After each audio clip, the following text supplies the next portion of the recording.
Hello everyone.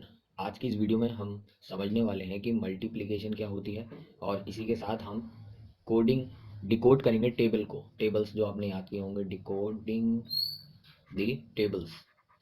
Table कौन से होते हैं? टू का टेबल, थ्री का टेबल, जो आपने ये याद किया था उसको हम डिकोड करेंगे। सबसे पहले आप मल्टीप्लिकेशन को समझिए। उससे पहले मैं आपको कुछ एग्जाम्पल देने वाला हूँ। आपको ऐड करना है two plus two plus two. ठीक है, ऐड करके कितना आएगा? आप कहोगे 8। ठीक है, ऐड करना तो आता है।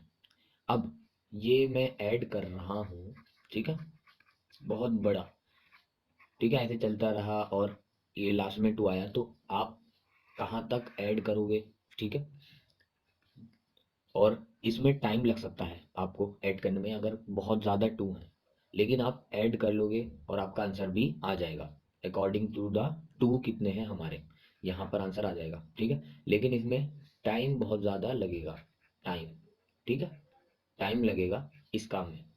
अब यही अगर मैं इसको ऐसे लिख देता हूँ, two plus two plus two plus two, अगर ऐसा लिखा है, मैं इसको क्या लिख दूँ? टू कितनी बार आया है? गिनो, 1 2 3 4। कितनी बार आया है? 4। और इसको मल्टीप्लाई कर दूं तो हमारा आंसर देखो वही आएगा जो कि ऐड करने पर आ रहा है। ठीक है, अब इससे हमारा टाइम बहुत बच सकता है क्योंकि हमें एक तो बहुत ज़्यादा 2 लिखना नहीं पड़ रहा, स्पेस भी कम लेगा और मल्टीप्लाई में एकदम आंसर आ जाता है। इसलिए हमें बाय डिफ़ॉल्ट वो टेबल याद कराए जाते हैं ताकि हम 2 × 4 का डायरेक्ट आंसर निकाल लें। ठीक है, तो अब मान लो अगर यहाँ पर 5 बार आया होता 2, है ना, तो तब हम क्या लिखते? 2 × 5 यानी 2, यानी 2 कितनी बार आया है, इसका मतलब यह है मल्टीप्लाई का 5 बार। ठीक है, इसीलिए तो इसको ये पढ़ते हैं, इसको ये भी पढ़ते हैं 2 × 5, या ये भी पढ़ते हैं 5 × 2। ठीक है, दोनों पढ़ सकते हैं क्योंकि हम 2 × 5 को 5 × 2 भी लिख सकते हैं, क्योंकि हम ये भी कह सकते हैं कि 5 2 बार आया है या 2 5 बार आया है, बात एक ही, आंसर सेम आएगा। ठीक है, अब यहाँ पर आपको इतना तो समझ में आ गया कि ये 2, तो अब आपको ये तो समझ में आ गया कि आपको मैं एक नंबर दूंगा और वो कितनी बार आया है, ये 2 चीज़ें पता होनी चाहिए, है ना। तो आप मल्टीप्लाई करके बता दोगे, ठीक है, यानी कन्वर्ट कर दोगे एडिशन को सब्ट्रैक्शन में। ठीक, तो अब यहाँ पर अगर मैं आपको बताऊं ये 2 ऐसे लिख देता हूँ मैं, है ना। अब आपसे मैं कहूँ कि क्या आंसर आएगा, मल्टीप्लाई करके बताना, तो आप क्या करोगे? पहले देखोगे 2 कितनी बार आया है, तो आप काउंट करोगे 1 2 3 4 5 6। तो ये 2 जो है वो कितनी बार आया है? 6 बार। तो इसका मतलब 2 × 6, 2 × 6 कितनी बार आया है? 6 बार। तो क्या आ जाएगा? 12, क्योंकि आपने ये टेबल याद कर रखा है। मान लो अगर आपको ये टेबल ही याद नहीं होता तो आप डायरेक्ट आंसर नहीं निकालते और फिर मल्टीप्लिकेशन का कोई मतलब ही नहीं रह जाता।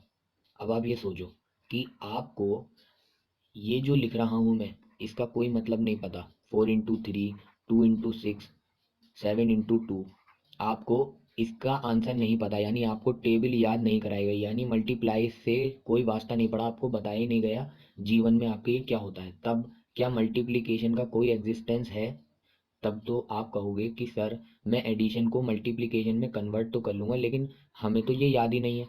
4 × 3, 2 × 6, 7 × 2, हमें ये पता ही नहीं है क्या होता है।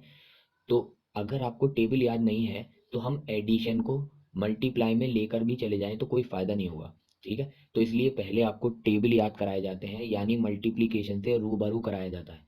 जब आप एक बार मल्टीप्लिकेशन और टेबल समझ जाते हो, उसके बाद आप एडिशन को मल्टीप्लाई में कन्वर्ट करके डायरेक्ट आंसर निकाल सकते हो। अब हमने तो ये टेबल याद करी है बचपन में, तो अब हम डायरेक्ट लिख देंगे 4 × 3 12, 2 × 6 12 और 7 × 2 14। ठीक है, अब इसका यूज़ कहाँ होगा? पहले तो मैंने आपको ये बता दिया एडिशन को मेन यही है इसका यूज़। फिर इसकी फॉर्म्स हैं आगे। तो मेन क्या है इसका यूज़ कि कोई नंबर कितनी बार आया है, यानी एडिशन को सब एडिशन को मल्टीप्लिकेशन में लेकर जाना। इसका काम है, ठीक है। और डायरेक्ट आंसर देना, मेन ये है इसका काम। अब मैं आपको एक प्रैक्टिकल एग्जाम्पल भी दिखाता हूँ, यहाँ पर प्रैक्टिकल एग्जाम्पल के थ्रू आपके समझ में और आएगा। प्रैक्टिकल एग्जाम्पल देखो, ये आपके वर्ड प्रॉब्लम में बहुत ज़्यादा यूज होगा। आपके पास 3 बैग हैं, ठीक है, 3 बैग हैं, और एक बैग में आपके पास बॉल्स कितनी है, 4, ठीक है। हर एक बैग में कितनी बॉल रखी हैं आपके पास, 4। अब आपसे पूछा गया कि टोटल कितनी बॉल हो गई, ठीक है, आपके पास कितनी टोटल बॉल है। तो आप क्या करोगे, अगर आपको पूछा जाए टोटल कितनी बॉल है आपके पास, तो कुछ बच्चे कंफ्यूज जाते हैं, टोटल पूछा है तो हम ऐड कर देंगे, हालांकि ऐड करने से भी आंसर आएगा। देखो क्या आ जाएगा, 12 ऐड करने पर। लेकिन ये क्वेश्चन हम मल्टीप्लिकेशन से करेंगे, और लेकिन हम ये क्वेश्चन मल्टीप्लिकेशन से करेंगे, और इस तरह के क्वेश्चन हमें मल्टीप्लिकेशन से ही करने हैं, ये मेथड नहीं लगाना। क्योंकि अगर बैग बहुत ज़्यादा हो तब क्या करोगे, कितना ऐड करोगे, फिर बड़ा हो जाएगा, जैसे मैंने पहले बताया था। तो इसलिए हमें मल्टीप्लाई करना है, ठीक है। तो हम मल्टीप्लाई से निकालेंगे इसका आंसर। तो देखो हम कैसे निकालेंगे, वही, कितनी बॉल है, 4, कितनी बार आया है 4, ये देखो 1 2 3, तो 3 बार आया है ना, ये आप यहाँ से देख सकते हो, 1 2 3, तो क्या आ जाएगा, 4 3 12। आपको ये देखना है कि कितनी बॉल हैं, 4 हैं, और कितनी बार हैं, ठीक है, तो 3 बार, तो 12 है ना। अब आप कहोगे कि सर ज़्यादा चक्कर में मत डालो, मुझे तो एडिशन ही पसंद आ रहा है। अब मैं एग्जाम्पल लूँगा बड़ा, कि आपके पास बैग हैं बहुत सारे, ऐसे बहुत सारे बैग हैं, ये देखो, और बहुत सारे हैं, ये देखो, चलते जा रहे हैं, चलते जा रहे हैं, चलते जा रहे हैं, चलते जा रहे हैं, कितने कितने बैग हैं, यहाँ तक बैग ही बैग हैं आपके पास, है ना। अब आपको क्वेश्चन दिया जा रहा है, ये बड़ा क्वेश्चन, ठीक है। अब वो मैम ही चेक करना चाह रही है कि आप एडिशन से निकाल पाओगे। हर बैग में 4 बॉल है, ठीक है, वही पहले जैसे थी। अब ये अब ये बैग कितने हैं, ये बैग हैं 32 बैग्स हैं, ठीक है। ये टोटल बैग कितने हैं, 32, और एक बैग में कितनी बॉल हैं, 4। तो अब आपको 4 ऐड करना पड़ेगा, कितनी बार, ऐड करते ही जाओगे, ऐड करते ही जाओगे, कितनी बार ऐड करोगे, 32 टाइम्स ऐड करोगे, तो बहुत लंबा हो जाएगा। कहाँ तक गिनोगे अपने फिंगर पर, कहाँ तक लिखोगे, क्या आंसर आएगा, तो फंस जाओगे यहाँ पर। अब यहाँ पर यूज होगा मल्टीप्लाई का, कैसे, 4 बॉल्स हैं एक बैग में, और बैग कितने हैं टोटल, या आप ऐसे कह सकते हो कि 4 कितनी बार आया है, 32 टाइम्स। अब तुम इस मल्टीप्लिकेशन का आंसर इजीली निकाल सकते हो, कैसे, 32 की मल्टीप्लाई 4 से कर दो, तो 4 2 8। अब देखो यहाँ पर टेबल हम फिर से यूज़ कर रहे हैं, 4 × 2 हमें सिखाया गया था बचपन में टेबल से। अगर हमें यही नहीं पता होगा तो हम देखो 32 को 4 से मल्टीप्लाई नहीं कराएंगे, इसलिए ये टेबल का यूज़ भी आपके समझ में आता जा रहा होगा। तो 4 × 2 8, 4 3 12, क्या आ गया, 128 आंसर, ठीक है। तो डायरेक्ट अगर हमें टेबल याद है तो हम बड़े क्वेश्चन को, एडिशन को मल्टीप्लाई में लेकर जाकर इजीली सॉल्व कर सकते हैं। होपफुली आपके ये मल्टीप्लिकेशन का यूज़ क्या है, कैसे इसको एडिशन से सब्ट्रैक्शन में लेकर जाते हैं, सब समझ में आ गया होगा। एक और पॉइंट समझ लो, बस last point.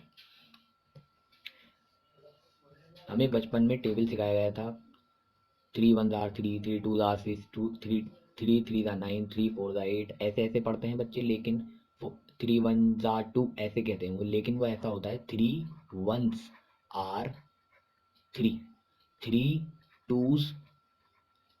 2 are 6, 3 3 are 9, 3 4 are 12, और ऐसे ही चलता जाएगा। तो देखो इसको हम डिकोड करते हैं, इसका क्या मतलब है, इसका मतलब यह है, 3 1s 3 2s। पहले मैं आपको सेकंड वाली लाइन को समझाता हूँ, फिर आगे समझ में आएगी, क्योंकि ये इजी है डिकोड करना। 3 2s, तो 2s मतलब 2, ठीक है।